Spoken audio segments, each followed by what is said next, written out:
अनमोल वचन अखिल भारतीय संत मत सत्संग के संस्थापक और गृहस्थ में आनंद योग के जनक परम संत महात्मा परम पूज्य श्री यशपाल जी महाराज अर्थात परम पूज्य भाई साहब जी द्वारा प्रतिपादित इन अनमोल वचनों का पालन करना अति आवश्यक है। ये वचन हमारी गृहस्थ आध्यात्मिक साधना के लिए मूलभूत सिद्धांत हैं, जो इस प्रकार हैं। हम दुनिया की हर चीज की कीमत आंकते हैं, अपने मानव जीवन की कीमत भी जाने व परमात्मा की प्राप्ति हेतु साधना करें।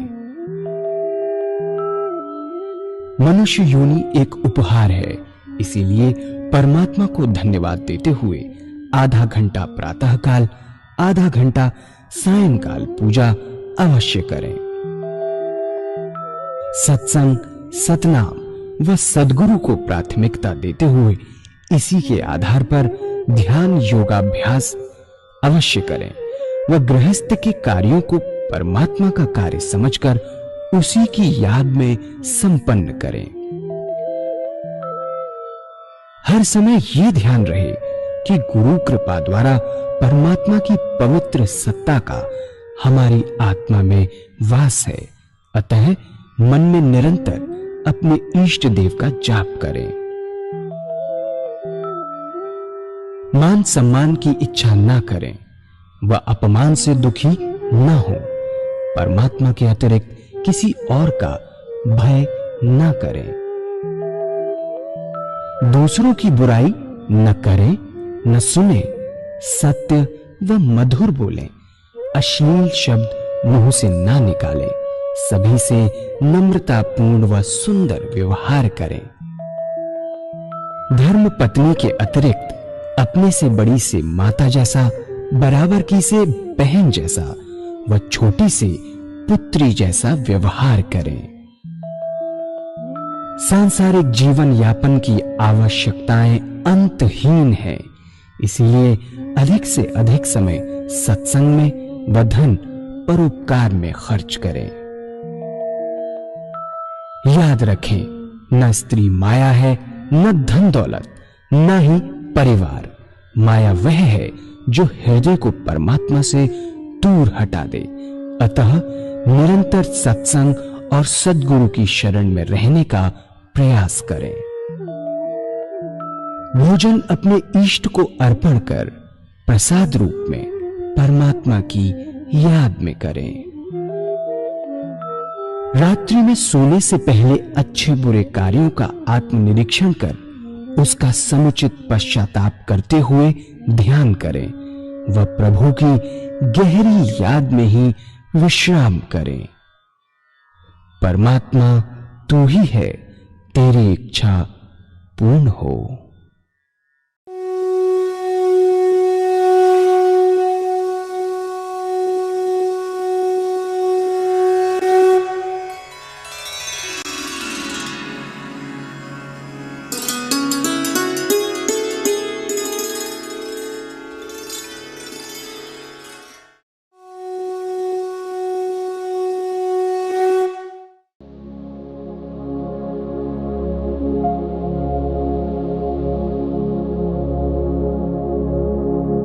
जय सद्गुरुदेव जय पद शरणं श्रेयस रूप चरणों शरणं। जय सद्गुरुदेव जय पद शरणं श्रेयस रूप चरणों शरणं। पूज्य माता और बंधुओं, अनादिकाल से दो रास्ते परमात्मा की प्राप्ति के चले आ रहे हैं। एक नीति का रास्ता है जिसे हम संन्यास मार्ग कहते हैं, और ये रास्ता बहुत पुराना है। हमारे देश में बहुत ऊंचे ऊंचे सन्यासी हुए जिन्होंने समय समय पर आकर हमारे देश और धर्म की रक्षा की। नीति का रास्ता छोटा है, इसमें समय कम लगता है। नीति के रास्ते का साधन हर वस्तु का त्याग करता चला जाता है।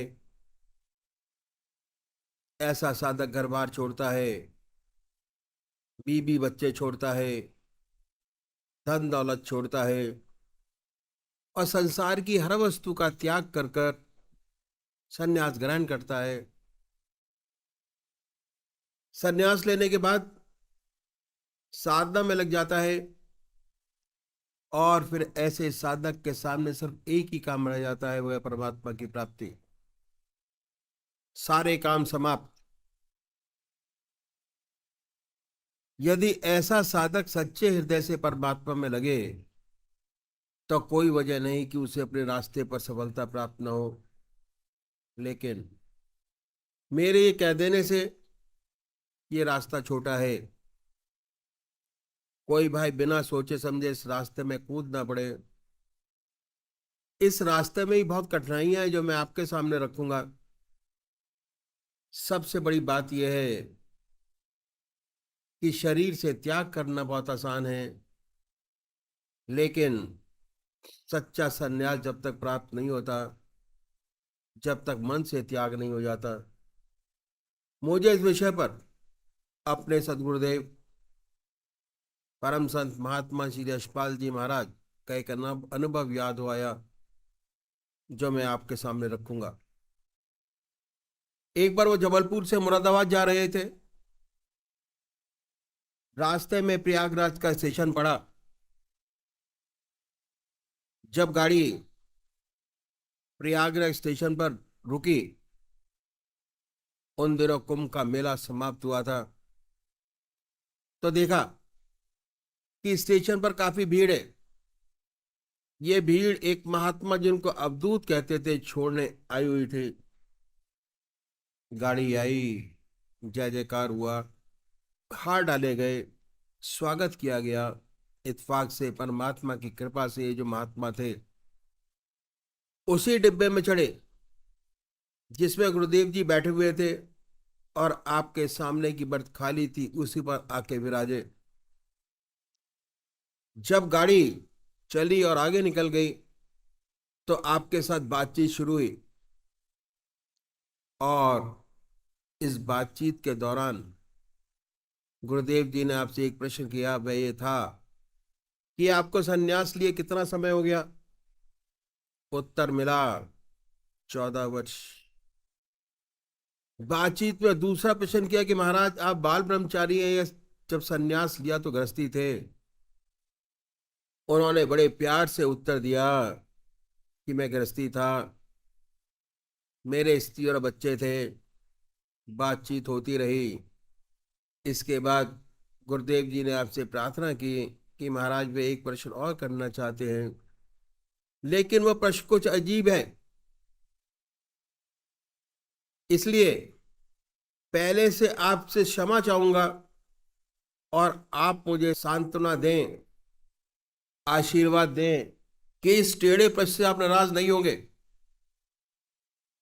तो मैं प्रश्न करूं, अन्यथा नहीं। आगे कहा कि मैं किसी के हृदय को दुखाना नहीं चाहूंगा। महाराज जी चुप हो गए और ध्यान में चले गए। कोई फिर देर बाद बोले कि आप कुछ पूछना चाहते थे, पूछा नहीं। फिर आपने अपनी बात दोहराई कि महाराज यदि आप वायदा करें कि इस टेढ़े प्रश्न से आप नाराज न हो तभी वह प्रश्न किया जाए। बोले कि पूछो, मैं नाराज नहीं होऊंगा। तब गुरुदेव जी ने आपसे तीसरा प्रश्न किया और ये था कि क्या अभी भी आपको अपने बीवी बच्चों की याद आ जाती है? यह प्रश्न सुनकर वो खामोश हो गए और ऐसा महसूस हुआ कि ध्यान में चले गए। 10 मिनट बाद आपने आंखें खोली और कहा कि बच्चा, सच तो यही है कि आज भी हमें अपने बीवी बच्चों की याद आ जाती है, और जब मैं अपने गांव के पास से निकल जाता हूं जहां का मैं रहने वाला हूं तो ये याद बिल्कुल ताजा हो जाती है कि ये मेरी स्त्री, ये मेरे बच्चे, ये मेरा खेत, ये मेरा मकान। और अब बच्चे बड़े हो गए, काम काज संभाल लिया। गुरुदेव जी ने आपके चरण छुए वाकई में बहुत ऊंचे महात्मा थे, अवधूत थे, इसमें कोई शक नहीं। क्योंकि सन्यास लेते ही आश्रम बदल जाता है, और सन्यास के अपने यम नियम हैं। ना उसका कोई बीबी, ना उसका कोई बच्चा, ना उसको कोई खेत, ना उसको कोई मकान। शरीर से त्याग हो गया, लेकिन मन से त्याग करने में बड़ा समय लगता है। दूसरी बात और भी है कि त्याग का बड़ा अहंकार होता है। हम गृहस्थी लोग कभी कभी संसार से दुखी हो जाते हैं, और अपना दुख सन्यासियों के पास जाकर कहते हैं कि महाराज, हम दुखी हैं, मन में शांति नहीं, चैन नहीं, कोई उपाय बतलाइए जिसे शांति मिले। और ये उपाय भी बतलाते हैं, कहते हैं ऐसी बात नहीं, ईश्वर को याद करो, परमात्मा का ध्यान करो, परमात्मा से प्रार्थना करो, इसी से सच्चा को सुख और शांति मिलेगी। और हम गृहस्थी लोग करते भी हैं, पर नहीं हो पाता, तो मजबूर होके चले जाते हैं। प्रश्न करते कि महाराज बनता तो नहीं, कोशिश तो करते हैं, लेकिन ध्यान तो होता नहीं। तो अक्सर ये सुनने में आ जाता है कि भाई ये रास्ता सन्यासियों का है, आप तो गृहस्थी हो। तो सन्यासियों में शुरू शुरू से ये भावना हृदय में हो जाती है कि हम सर्व साधारण मनुष्यों से कुछ अलग है। सूक्ष्म अहंकार अंदर ही अंदर पैदा हो जाता है, और जहां अहंकार है वह परमात्मा नहीं। दूसरी बात यह है कि ज्यादातर व्यक्ति किसी ना किसी परेशानी में पड़कर, दुखी होकर सन्यास ले बैठते हैं। स्वेच्छा से नहीं, दुखी होकर सन्यास ले बैठते हैं। सन्यास लेने के बाद जीवन बदल जाता है। सन्यास के अपने यम नियम हैं, कठोर तपस्या, ब्रह्मचर्य, आसन की सिद्धि, प्राणायाम। बहुत से लोगों से तो ये बनता नहीं, जिनसे बनता है वे कठोरता से अपने मन को साधते हैं। क्या हुआ, इस अभ्यास में दबाव रहता है, और इस दबाव के कारण बहुत सी रिद्धियां सिद्धियां प्राप्त हो जाती हैं। ऐसे महात्मा संसार में आते हैं संसार की सेवा करने के लिए, लेकिन उनके काम क्रोध, लोभ, मोह, अहंकार, ये जो दुश्मन है इस रास्ते के, समूह नष्ट नहीं हुए रहते, सुप्त हो गए होते हैं, तब गए होते हैं। अभ्यास के प्रेशर से ऐसा मालूम होता है कि इन पर काबू हो गया, वास्तव में हुआ नहीं होता। और जब ये संसार में आते हैं और सांसारिक वस्तुओं से संपर्क होता है, तो सुनाई पड़ता है कि भाई विख्यात सन्यासी महात्मा थे,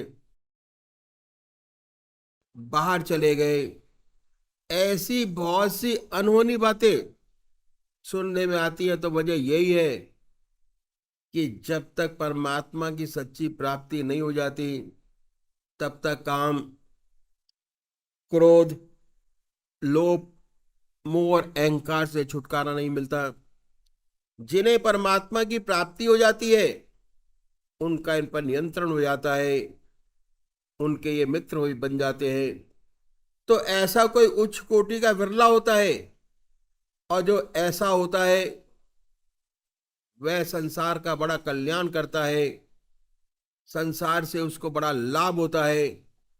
तो इस अभ्यास में दबाव है, और दबाव के कारण बहुत सी अभ्यास में दबाव शुरू से ही शामिल है। यदि आप किसी स्प्रिंग को दबाकर रखें, जब तक दाबे है, दबा है, हाथ से छूटा, कई बार भी मार कर सकता है। तो इस चीज को सबको सोच समझकर सन्यास के रास्ते में कदम रखना चाहिए, और खासकर उन लोगों को जिन्होंने गृहस्थ आश्रम में प्रवेश कर लिया है, उनको तो सन्यास की बात कभी सोचनी नहीं चाहिए।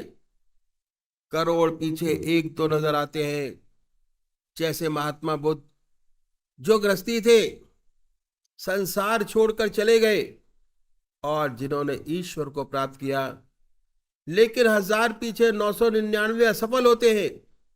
न उनकी दुनिया रहती है न दिन। ऐसी बहुत सी घटनाएं सेवक के सामने आई, सब में असफलता। न इधर का रहा न उधर का।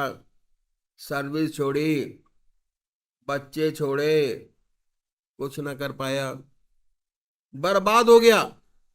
तो जिन्होंने गृहस्थ में पदार्पण कर लिया है, उन्हें 1000 बार सोचना चाहिए कि उनके लिए रास्ता नहीं है।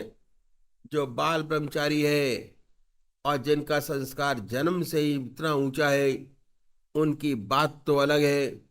उनके लिए तो सन्यास से बढ़कर कोई दूसरा रास्ता नहीं दिखाई देता। ऐसा व्यक्ति इस रास्ते में बहुत चमकेगा, करोड़ों का भला करेगा। अब हमारी ऐसी धारणा हो गई है कि हमारे पास कोई रास्ता नहीं।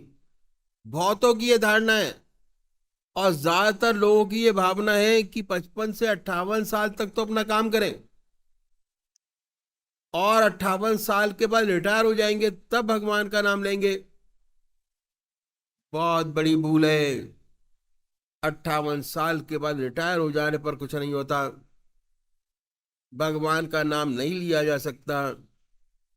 आदतें इतनी मजबूत हो जाती है कि बदल नहीं सकेंगे। शरीर भी जवाब देने लग जाता है। आप बैठ नहीं सकेंगे, ध्यान करने की बात तो अलग रही। तो ये भावना जो हमारे अंदर आ गई है, बड़ी गलत है। और अधिकतर लोगों की ये भावना है कि 58 साल के बाद पूजा पाठ करेंगे, परमात्मा का नाम लेंगे। अभी से भगवान का नाम लेकर क्या करना? अभी तो गृहस्थ जीवन अपनाइए। बहुत गलत है, फिर नहीं होगा। जो कुछ बनेगा आज बनेगा, अभी बनेगा। तो गृहस्थियों का रास्ता ये बहुत पुराना है, जिसे हमने भुला दिया। बड़ा ऊंचा रास्ता। आपने राजा जनक का नाम सुना होगा। राजा जनक को विदेह कहते थे। कितना बड़ा महात्मा, कितना बड़ा ब्रह्मज्ञानी हुआ। उसके जमाने के महर्षि अपने शिष्यों को उनके पास भेजते थे परीक्षा के लिए कि राजा जनक कह दे ब्रह्मज्ञानी है तो है, नहीं तो नहीं। वह राजा था। राज का कितना कार्यभार ऊपर था, कितनी जिम्मेदारियां थी। उन सब जिम्मेदारी को भली भांति निभाते हुए इतना ऊंचा ब्रह्मज्ञानी। और हमारे आपके पास तो जिम्मेदारियां बहुत कम है। जब एक राजा ब्रह्मज्ञानी हो सकता है, तो आप क्यों नहीं हो सकते? जरूर हो सकते हैं। तो ये रास्ता बहुत पुराना है जो मैं आपके सामने रखूंगा। इसे कहते हैं इतिमार। हम अपने जीवन में एक चीज बढ़ाते हैं, कोई चीज घटाते नहीं, नीति नहीं करते। एक चीज अपनी जिंदगी में बढ़ाते हैं। वह क्या है? वह है परमात्मा का नाम, भगवान का नाम। और परमात्मा का नाम एक ऐसी बड़ी ज्योति है, अगर सच्चे तरीके से हृदय में आ जाए तो अंधेरे को अपने आप दूर करती चली जाती है। जहां प्रकाश है वहां अंधेरा नहीं। लाइट आई कि अंधेरा गया। वाल्मीकि महर्षि उल्टा नाम जपते जपते महर्षि हो गए और इतने बड़े महर्षि हुए कि उन्होंने रामायण पहले लिख दी, घटना बाद में घटी। लिख दिया ऐसा ऐसा होगा और वैसा वैसा हुआ। तो इतने बड़े महर्षि, और जब उनके जीवन में परिवर्तन आते ही तो उल्टा नाम जपते जपते, भगवान का नाम हृदय में लेते लेते इतने ऊंचे महर्षि हुए कि रामायण पहले लिख दी, घटना बाद में घटी। तो ये ऐसा प्रकाश है, ऐसा उजाला है, अगर सच्चे तरीके से हृदय में जागृत हो जाए तो अंधेरे को अपने आप दूर करता चला जाता है। तो छोड़ना कुछ नहीं है। जो हमारी जिंदगी है उसमें एक चीज बढ़ाई है। इस रास्ते पे चलने वाले जो हमारे सदगुरु हुए, एक के पीछे एक, उन्होंने परमात्मा को पाने के लिए, जीवन मुक्त अवस्था प्राप्त करने के लिए अपनी जिंदगी में बड़े कष्ट उठाए। उनकी जिंदगी बड़ी कठोर थी और बड़ी कठिनाइयों से रहते हुए इस विद्या को उन्होंने न केवल प्राप्त किया बल्कि हमारे लिए कुछ गुण छोड़ गए। अपनी जिंदगी में जीवन मुक्त अवस्था प्राप्त की। जीवन मुक्त अवस्था प्राप्त करना हमारा लक्ष्य है। चाहे हम सन्यासी हों, चाहे हम गृहस्थी हों, चाहे किसी भी तरीके से हम क्यों ना जीवन मुक्त अवस्था प्राप्त करें, ज्ञान मार्ग से, कर्म से, ध्यान से, संन्यास से, ग्रस्त से जीवन मुक्त अवस्था प्राप्त किए प्राणी में दो बात विशेष पैदा हो जाती है। पहला क्या है? निरंतर परमात्मा की याद बनी रहती है। भगवान का ध्यान निरंतर बना रहता है। चलते फिरते, खाते पीते, सोते जागते, संसार का हर व्यवहार करते ईश्वर की याद बनी रहती है। और दूसरी बात क्या है कि उसको जो कर्म है वह निष्काम कर्म हो जाते हैं, अहम निकल जाता है। ये दो बातें हैं, उसे स्थित प्रज्ञ कहिए या जीवन मुक्त कहिए, में पैदा हो जाती हैं। अब देखना यह है कि इसी दुनिया में रहते हुए, इसी संसार में रहते हुए, संसार के सब काम करते हुए 24 घंटे परमात्मा का ध्यान कैसे बने, कैसे उस परमात्मा का ध्यान बने, कैसे में निष्काम कर्म करने की आदत बन जाए। इन संतों ने, इन सदगुरुओं ने, जिन्होंने अपने जीवन काल में जीवन मुक्त अवस्था प्राप्त की, हमारे लिए एक रास्ता छोड़ गए। अगर हम इन गुरुओं को अपनाएं तो हमारा रास्ता आसानी से तय हो जाए। हर व्यक्ति अपनी संतान के लिए कुर छोड़ जाता है।